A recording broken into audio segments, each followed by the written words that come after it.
pintu-pintu besar di dalam hati yang dipakai oleh syaitan untuk masuk ke dalam hati kita. Kemudian memporak-porandakan pertahanan kita. Sehingga kemudian kita bisa jadi dari orang yang baik menjadi orang yang malah iri dengki. Yang bahkan ingin merenggut kebaikan orang lain. Yang malah ingin menjatuhkan orang lain. Yang malah kemudian menghina, mencaci, memaki. Subhanallah. Ini awalnya dari mana? Awalnya dari satu penyakit yang mana penyakit ini dahsyat sekali.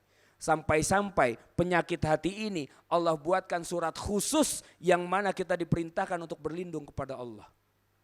Surat apa itu? Yang ada hasadnya. Apa? Al-Falaq. Idza hasad. Ada kan itu? Qul a'udzu. Hafal kan ya? Hafal. Artinya paham? Ah itu dia Ustadz, kadang-kadang gak baca artinya Ustadz. Hafal sih hafal, tapi artinya gak difahami, tafsirnya gak dipelajari. Sehingga akhirnya apa? Surat yang dibaca tiap hari namun hatinya gak terlibat. Akhirnya surat ini hanya sebagai kayak mantra-mantra yang dibaca di lisannya. Karena apa? Hatinya gak terlibat. Pada saat dia mengatakan, Qul kata Allah, Qul a'udzu birabbil falaq. Katakan aku berlindung kepada penguasa subuh. Tapi hatinya tidak memahami bahwa yang dimaksud penguasa subuh adalah Allah.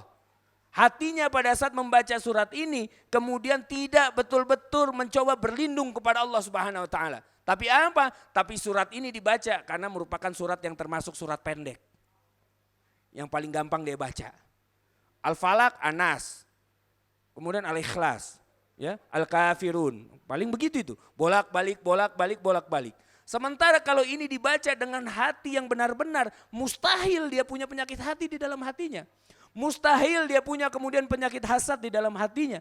Mustahil kalau ternyata dia kepada apa? Kepada saudaranya itu masih mempunyai rasa iri dan dengki. Kenapa? Karena dia selalu berlindung kepada Allah. Kalau tiap hari kita baca surat ini loh.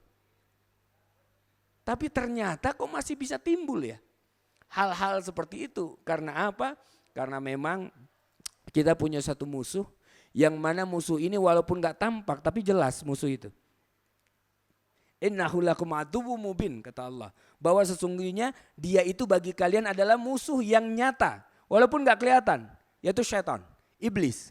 Dan iblis itu diciptakan dari api yang menyambar-nyambar. Dikatakan min naris samum. Dari api yang nyamber. Makanya yang namanya penyakit hati ini ternyata bisa ditularkan. Karena apa? Dia diciptakan dari iblis yang menyambar-nyambar apinya itu. Orang kalau dia gampang marah, kalau seseorang itu gampang kemudian iri dan dengki, itu tandanya hatinya sudah dikuasai oleh iblis. Hatinya sudah dikuasai oleh iblis. Dan orang yang gampang marah itu kata iblis gampang banget dibolak-balikin hatinya. Sebagaimana seorang anak memainkan bola kecil itu. Bola gampang sama dia dibolak-balik.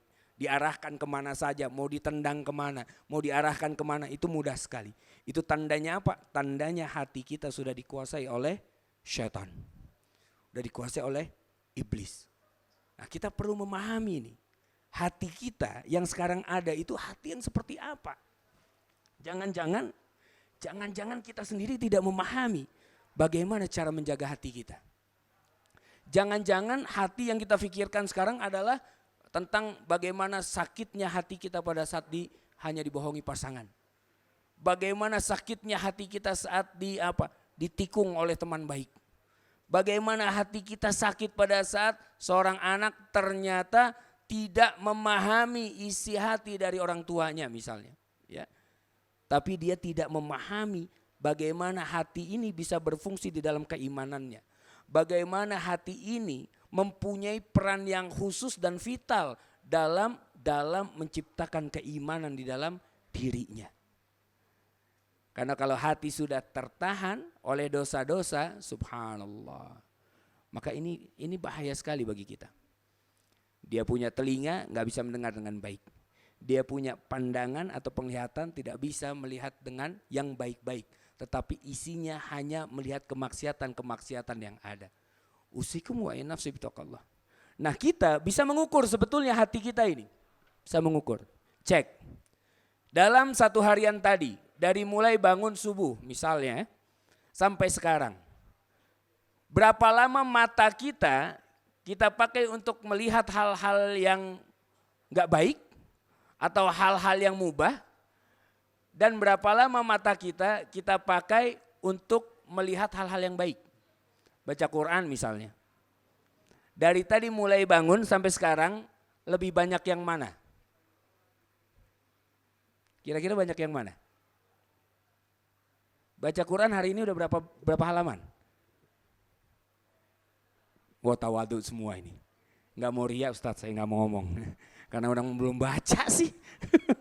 Baru diingetin ini sama Ustadz barusan.